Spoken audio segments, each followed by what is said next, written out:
দর্শক, আমরা এই মুহূর্তে আছি চট্টগ্রাম মেডিকেল কলেজ হাসপাতালের ক্যাজুয়ালিটি বিভাগে। সেখানে যে বাকলিয়ায় যে ঘটনাটি ইতিমধ্যে ঘটেছে, আমাদের সেই ঘটনায় আমাদের দুইজন সাংবাদিক খুবই গুরুতরভাবে আহত হয়েছেন। আমরা তাদের সেই খবর জানানোর জন্য আমরা চট্টগ্রাম মেডিকেল কলেজের ক্যাজুয়ালিটি বিভাগে এসেছি এবং তারা কি অবস্থা সেটি আমরা আপনাদেরকে একটু জানাই। তবে তাদের প্রাইমারি চিকিৎসা বা ড্রেসিং সম্পন্ন হয়েছে, তারা এই মুহূর্তে ক্যাজুয়ালিটি বিভাগে ভর্তি আছেন। আমাদের যেই তারা হচ্ছে চট্টগ্রাম প্রতিদিনের সংবাদকর্মী, তার নাম হচ্ছে নোবেল হাসান। সে আসলে সেখানে গুলিবিদ্ধ হয়। আমরা যদি তার সাথে একটু কথা বলতে পারি। ভাইয়া, একটু যদি কি অবস্থা, এখন কেমন লাগছে, কি হয়েছিল একটু যদি বলতে পারি। তখন আসলে হয়েছিল, আমরা গেছিলাম নিউজ রিপোর্ট কভার করতে। তখন আমরা লাইভে ছিলাম। তো লাইভে থাকাকালীন সময়ে ওইখানে দুই গ্রুপের মধ্যে সংঘর্ষ চলতেছিল, এলাকাবাসী আর হচ্ছে পুলিশের সাথে। তো ওই সময়টাতে আসলে মানে আমরা লাইভে ছিলাম, লাইভের থেকে তখন সামনের দিকে আগাচ্ছিলাম আর কি। আমরা সাংবাদিকরা সবাই কিন্তু একসাথেই ছিলাম।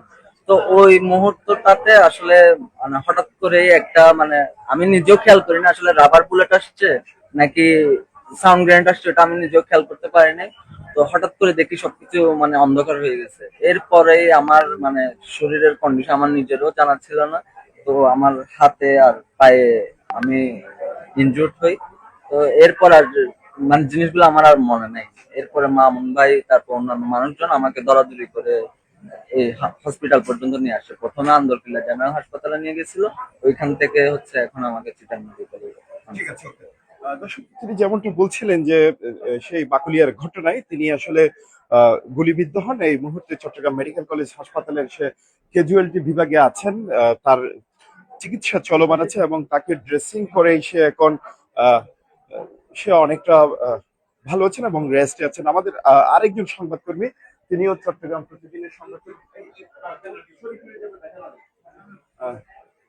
তিনিও সংবাদকর্মী, তিনিও সেখানে সংবাদ সংগ্রহের জন্য গিয়েছিলেন। আমরা কিছুক্ষণ আগে দেখেছি তিনি যে ড্রেসিং করেছেন সেখানে সার্জারি ওয়ার্ডের এই ড্রেসিং বিভাগ থেকে তিনি আসছেন। এই মুহূর্তে তিনি বেড়ে আছেন। আমরা একটু তিনি কথা বলতে পারলে আমরা তার সাথে কথা বলি। মামুন ভাই, কি হয়েছিল একটু যদি বলতেন। আপনারা জানেন বাকলিয়ার ঘটনাটা, সেখানে আমরাও সংবাদ সংগ্রহের জন্য যাই। আমি লাইভে ছিলাম, আমার সাথে আমার সহকর্মী নোবেল হাসান ছিল।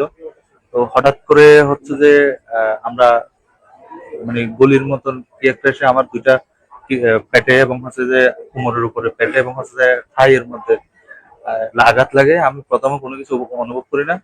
দেখি আমার পাশে দাঁড়ানো আমার সহকর্মী নোবেল, দেখি ও হঠাৎ করে মানে লুজ হয়ে পড়ে যাচ্ছে। আমি ওকে ধরলাম, লাইট বন্ধ করে হচ্ছে যে আশেপাশের মানুষজন যারা ছিল তাদের সহায়তা নিয়ে আমি প্রথমে হচ্ছে জেনারেল হাসপাতালে যাই, চট্টগ্রাম জেনারেল হাসপাতালে। সেখান থেকে আমাদেরকে এখানে হচ্ছে যে রেফার করা হয়। রেফার করার পরে হচ্ছে যে ট্রিটমেন্ট শেষে আমাদের এখানে পেটে দিচ্ছে। এখন কেমন লাগছে আপনার যদি বলতেন। আমার এখন হচ্ছে যে ব্যথা করতেছে একটু, আর মেডিসিন দিতে দেখি না লাগি করে। ঠিক আছে, ধন্যবাদ। তিনি আসলে যেমনটা জানাচ্ছিলেন, তিনি আসলে গুলিবিদ্ধ হয়ে তার পেটে এবং কোমরে তিনি গুলিবিদ্ধ হন এবং গুলিবিদ্ধ অবস্থায় তার চিকিৎসাও চলছে। কিছুক্ষণ আগে তিনি ড্রেসিং করে এই ক্যাজুয়ালিটি বিভাগের একটি বেডে তাকে ভর্তি রাখা হয়েছে। সব মিলিয়ে আসলে এখানে যেই বাচ্চাটি আছে বাকুলিয়ার যে ঘটনা ঘটছে, সেই বাচ্চাটিও এখন ওয়ান স্টপ ক্রাইসিস সেন্টারে চিকিৎসাধীন অবস্থায় আছেন। এবং এই ঘটনা দেখার জন্য চট্টগ্রাম মেডিকেল কলেজ হাসপাতালে Chittagong city mayor doctor Sadat Hossain তিনিও আসছেন। হ্যাঁ, সেই জন্য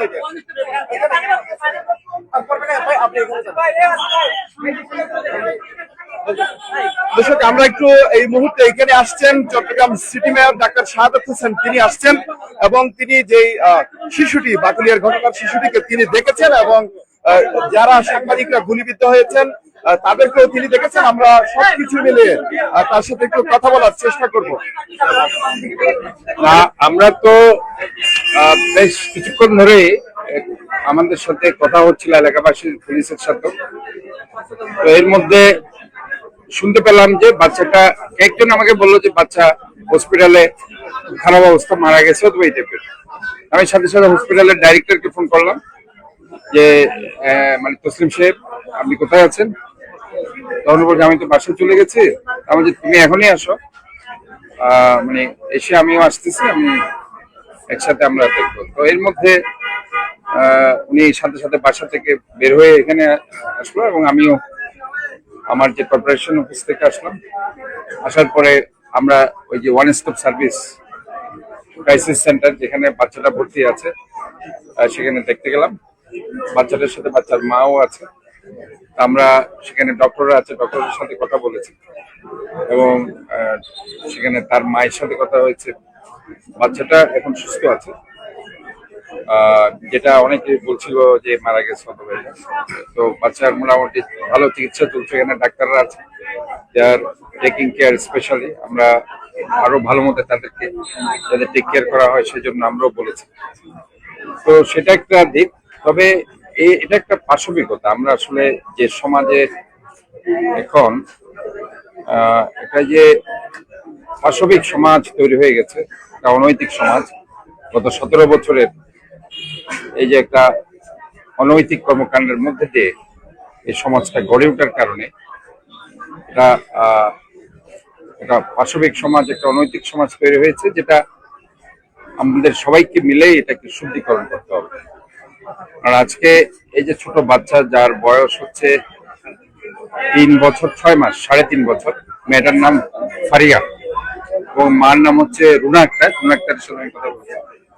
তো রুনা আক্তার যেটা বলেছে সেটি হচ্ছে দুপুরে সম্ভবত সে বাইরে গিয়েছে, গার্মেন্টসে চাকরি করে, এবং গার্মেন্টসে চাকরি করে যখন সে বের হচ্ছিল তার মানে রুনা আক্তারের মার কাছে, মেয়েটার সম্ভবত নানির কাছে তাকে রেখে গিয়েছিল।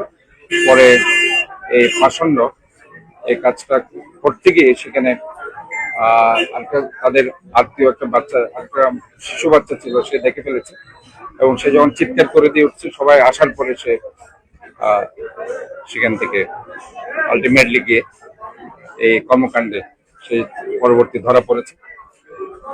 এবং এইটাই আমরা বলছি যে এইসব পাষণ্ডদের বিচার অবশ্যই হবে, অবশ্যই হওয়া উচিত।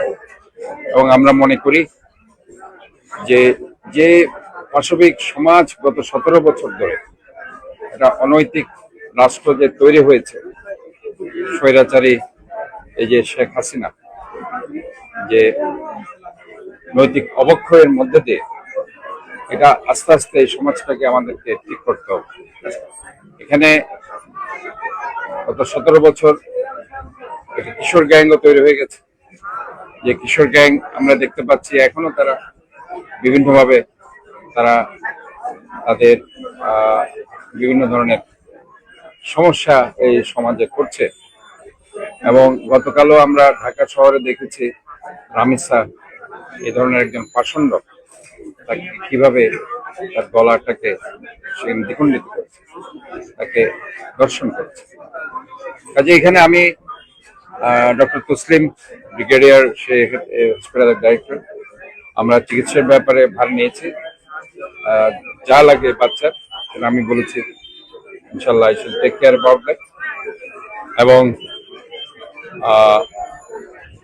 বাচ্চার যত ইনভেস্টিগেশন, সব ইনভেস্টিগেশন যাতে থরলি হয় এবং ইথিক্যালি একুরেটলি হয়, যাতে করে ইনভেস্টিগেশনের মাধ্যমে বাচ্চার পরবর্তী কার্যক্রমে যাতে সেটা মেডিকেলে গেলে যাতে কোনো সমস্যা না হয়, সব ইনভেস্টিগেশন যাতে করা হয়, ডিএনএ অ্যানালাইসিস থেকে শুরু করে সবকিছু করা হয়। তো বাচ্চা আমি দেখেছি, বাচ্চা সুস্থ আছে এখন। বাচ্চা নর্মালি যেগুলো খাবার অথবা করে তারা নিচ্ছে। বাচ্চার মাকে আমি জিজ্ঞেস করেছি যে বাচ্চা সুস্থ আছে। তো যেটা মানে আমরা আশা করছি সেটা হচ্ছে এই ধরনের আসন্ন একটা ঐশ্বরিক একটা মানসিকতা নিয়ে আজকে আমাদের সমাজের একটি অংশ, তাদের বিরুদ্ধে সবাইকে ঐক্যবদ্ধ থাকতে হবে এবং এই ব্যাপারে কোনো ছাড় আসলে দেওয়ার কারো সুযোগ নেই। এবং এ ব্যাপারে তাদের বিরুদ্ধে সবাইকে ঐক্যবদ্ধ থাকতে হবে এবং বিচার আইনের যে গতি আছে অবশ্যই সে আইনের ধারাতে তার সর্বোচ্চ বিচার আমরা রাষ্ট্রের কাছ থেকে আশা করছি। আচ্ছা, আরেকটা বিষয়ে যদি আপনার দৃষ্টি আকর্ষণ করি, এই ঘটনাকে কেন্দ্র করে প্রায় যে সারাদিন ব্যাপী কাকুলিয়া এলাকায় যে ঘটনাটি ঘটলো, 250-র উপর মানুষ আহত হয়েছেন বলে কিছুক্ষণ আগে একজন বললেন, এবং আমাদের গণমাধ্যম কর্মীরা এখনো আটকা পড়ে আছে। আসলে এখানে পুলিশ হ্যাঁ, আমি দেখেছি আমাদের দুজন সাংবাদিক আহত হয়েছেন। আমাদের মহিলা দলের আমি দেখলাম ফারহানা এবং আরেকটা আমাদের বৈষম্য বিরোধী আন্দোলনের একটা মেয়ে যে অনেক কষ্ট করেছে গত জুলাই আগস্টের বিপ্লবে, সেই মেয়েটাকেও আমি দেখতে পাচ্ছি আনিকা আহত হয়েছে। তো এবং ওইখানে প্রচুর পরিমাণে আহত আছে আমি শুনেছি। তো এটা আসলে ইনফ্যাক্ট ওই ঘটনাগুলো আমাকে জানতে হবে, জেনে কি কারণে হয়েছে সেই জিনিসগুলো আসলে ওইখানকার যারা প্রত্যক্ষদর্শী তাদের সাথে আমি কথা বললে বুঝতে পারবো। তো যাই হোক, এটা একটা প্রেক্ষাপট। তবে আমি যেটা বলতে চাই যে এইসব পাষণ্ড পৈশাচিকদের বিচার অবশ্যই আমাদের করতে হবে এবং এটা বিচারের যে ধারা আছে, গতি আছে, আইনের ধারা, সে আইনের ধারাতে সর্বোচ্চ বিচার আমরা এই পাষণ্ডদের জন্য আমরা আশা করছি। আমরা আসলে তিনি এসেও বলছিলেন যে বাচ্চাটি মারা যাওয়ার যে গুজবটি ছিল সেটি আসলে নয়, বাচ্চাটি এখনো সুস্থ আছেন এবং সাংবাদিকদেরকেও দেখে গেছেন এবং তিনি বিভিন্ন দিক নির্দেশনামূলক কথাগুলো বলে গেছেন। দর্শক, আমার কাছে এই ছিল সর্বশেষ সংবাদ।